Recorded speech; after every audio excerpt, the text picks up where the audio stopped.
ఆకాశవాణి వార్తలు చదువుతున్నది దుర్గా ఉషారమణి. స్వావలంబన సాధించేందుకు ఆత్మ నిర్భర్ భారత్ నిర్మాణానికి జౌళి రంగం కీలకంగా తోడ్పడుతుందని ప్రధానమంత్రి నరేంద్ర మోదీ అన్నారు. ప్రపంచవ్యాప్తంగా కోవిడ్-19 రికవరీ రేటులో భారత్ మైలురాయి సాధించింది.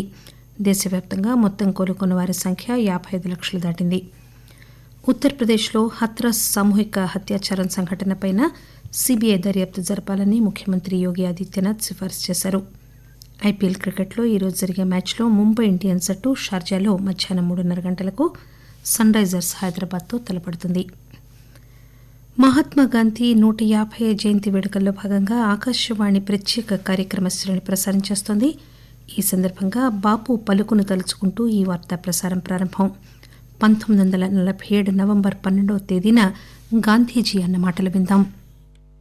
कि वो तो ऐसा इंतजाम किया कि जिस जगह पे हिंदुस्तानी लोग पड़े हैं वहाँ सब इंतजाम कर लिया कि वो मेरी आवाज पहुँच जाए. ये तो एक हॉबी है, ईश्वर की एक गति बड़ी गहन गति पड़ी है, तो इस तरह से ऐसा आवाज वो सब जगह पे पहुँच जाए कोई छोटी बात नहीं है. तो वो सब मैंने देख लिया और कहा कि यहाँ से बोलो, तब तो यहाँ से जो बोलता हूँ उस आवाज की शक्ति है उससे आधी और बढ़ जाती है. तो मैंने कहा कि बड़े वही अच्छा है, चलो मैं वहाँ चला जाऊंगा. तो चला गया. तो वहाँ भी उन लोगों को मैंने रिपोर्ट से भी मनाने का कहा है, तो जो मैंने आपको यहाँ कहा है वो भी उनको सुना है. వార్తా విశేషాలు. స్వావలంబన సాధించేందుకు ఆత్మ నిర్భర్ భారత్ నిర్మాణానికి జౌళి రంగం కీలకంగా తోడ్పడుతుందని ప్రధానమంత్రి నరేంద్ర మోదీ అన్నారు. భారత సాంస్కృతిక సంబంధాల సమితి ఐసీసీఆర్ నిన్న జౌళి సంప్రదాయాలపై నిర్వహించిన అంతర్జాతీయ వెబినార్నుద్దేశించి ప్రసంగిస్తూ మన చేనేత కార్మికులు అంతర్జాతీయ శ్రేణి ఉత్పత్తులు తయారు చేసే విధంగా భౌగోళికంగా ఉన్న ఉత్తమ పద్దతులు నేర్చుకోవాలని, మన దేశంలో ఉన్న ఉత్తమ పద్దతులను పంచుకోవాలని ప్రధానమంత్రి చెప్పారు. వెబినార్ ద్వారా ఆలోచనలు, బెస్ట్ ప్రాక్టీసెస్ పంచుకోవడం వల్ల సహకారానికి కొత్త మార్గాలు ఏర్పడతాయని ఆయన అన్నారు. జౌళి రంగం ఎప్పుడూ అవకాశాలు పుష్కలంగా కల్పిస్తుందని, దేశీయంగా కూడా మన దేశంలో అత్యధికంగా ఉపాధి కల్పించే రంగాల్లో ఇది ఉందని మోదీ చెప్పారు. ప్రపంచవ్యాప్తంగా జౌళి రంగంలో మహిళలు అత్యధిక శాతం ఉపాధి పొందుతున్నారని, దీనివల్ల మహిళా సాధికారత సాధించేందుకు చైతన్యవంతమైన జౌళి రంగం కూడా తోడ్పడుతుందని ఆయన చెప్పారు. అనేక సవాళ్లు ఎదుర్కొంటున్న ఈ తరుణంలో మనం భవిష్యత్తు కోసం సన్నద్దం కావాలని ఆయన అన్నారు. మన దేశంలో జౌళి సంప్రదాయాలు అత్యంత శక్తివంతమైన ఆలోచనలు, వైవిధ్యం, వెసులుబాటు, స్వావలంబన, నైపుణ్యం, సృజనాత్మకత వంటి సూత్రాలకు ప్రధాన వేదికగా నిలిచాయని, ఈ సూత్రాలు ఇప్పుడు మరింతగా అర్థవంతమవుతున్నాయని మోదీ చెప్పారు. గాంధీజీ 150వ జయంతి ఉత్సవం నేపథ్యంలో నిర్వహించిన ఈ కార్యక్రమంలో మాట్లాడుతూ నరేంద్ర మోదీ జౌళి రంగానికి సామాజిక సాధికారతకు మధ్య ఉన్న సన్నిహిత సంబంధాన్ని మహాత్మాగాంధీ గుర్తించారని, అందువల్ల అత్యంత సాదాసీదా చరఖాను భారత స్వాతంత్ర్యోద్యమానికి చిహ్నంగా మార్చారని అన్నారు. రాట్నం ఒక జాతిగా మనందరినీ కలిపే కలనేతకు ఉపయోగపడిందని ప్రధానమంత్రి అన్నారు. ప్రపంచవ్యాప్తంగా కోవిడ్-19 రికవరీ రేటులో మైలురాయి సాధించి భారత్ మొదటి స్థానంలో కొనసాగుతోంది. దేశవ్యాప్తంగా మొత్తం కోలుకున్న వారి సంఖ్య 55 లక్షలు దాటింది. ప్రపంచవ్యాప్తంగా రికవరీ అయిన వారిలో భారత్ వాటా 21% కాగా మొత్తం కేసుల్లో 18.6% వాటాతో ఉంది. ప్రపంచంలో అతి తక్కువ కరోనా మరణాలు చోటు చేసుకుంటున్న దేశాల్లో భారతదేశం ఒకటి.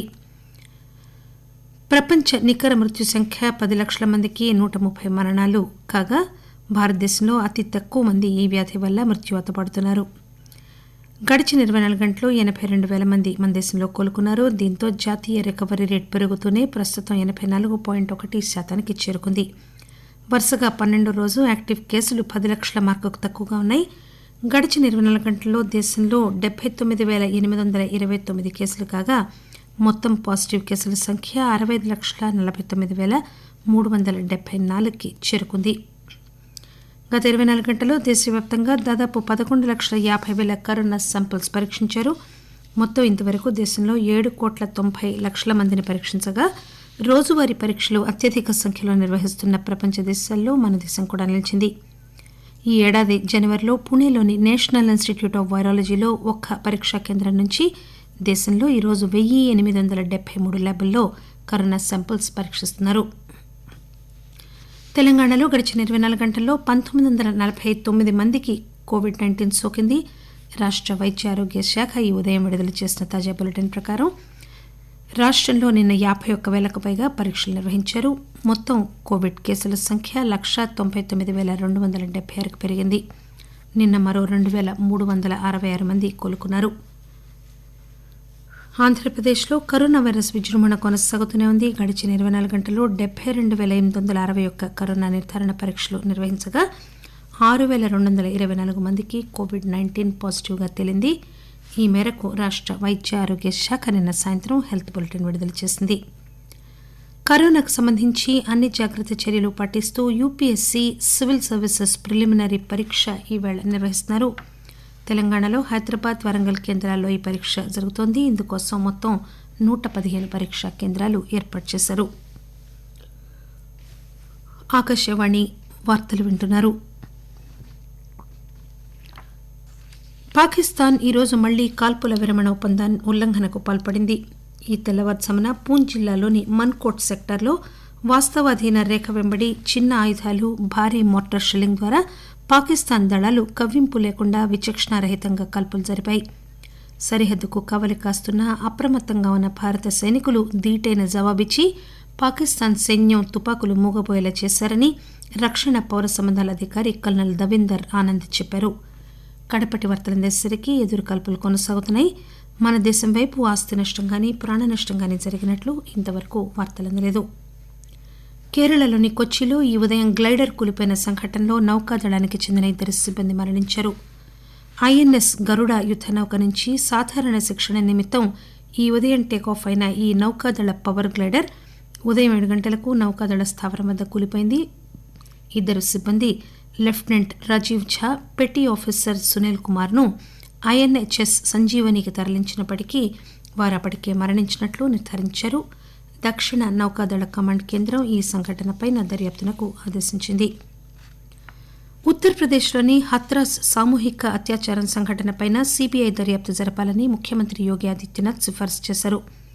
హత్రాస్ సంఘటనకు సంబంధించిన అన్ని అంశాలపై సీబీఐ దర్యాప్తు జరపాలని తను సిఫార్సు చేసినట్లు ముఖ్యమంత్రి ట్విట్టర్లో తెలియజేశారు. ఈ సంఘటన కారణమైన వారందరికీ అత్యంత కఠినమైన శిక్ష పడేలా చూసేందుకు తమ ప్రభుత్వం కట్టుబడి ఉందని ఆయన చెప్పారు.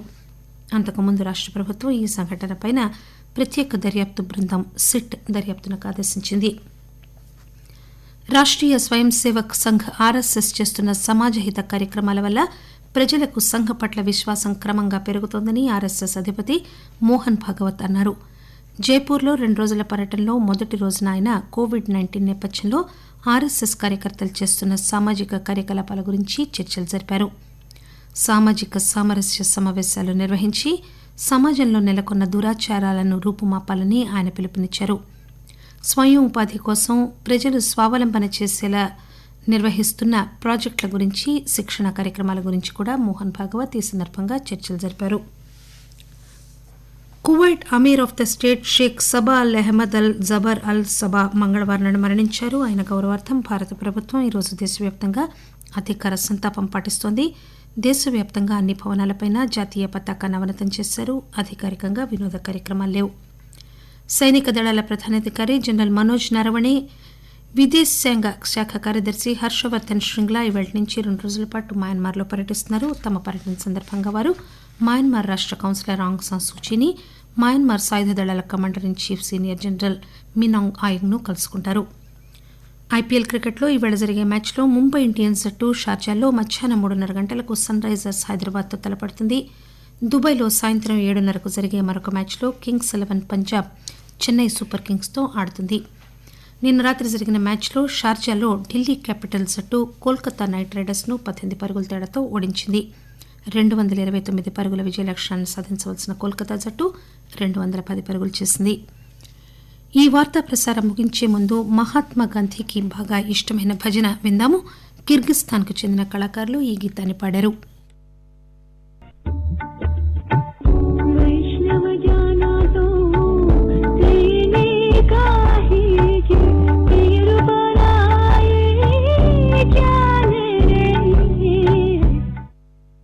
మహాత్ముడికి ఇష్టమైన భజన అది. ఆకాశవాణి వార్తలు ఇంతటితో సమాప్తం.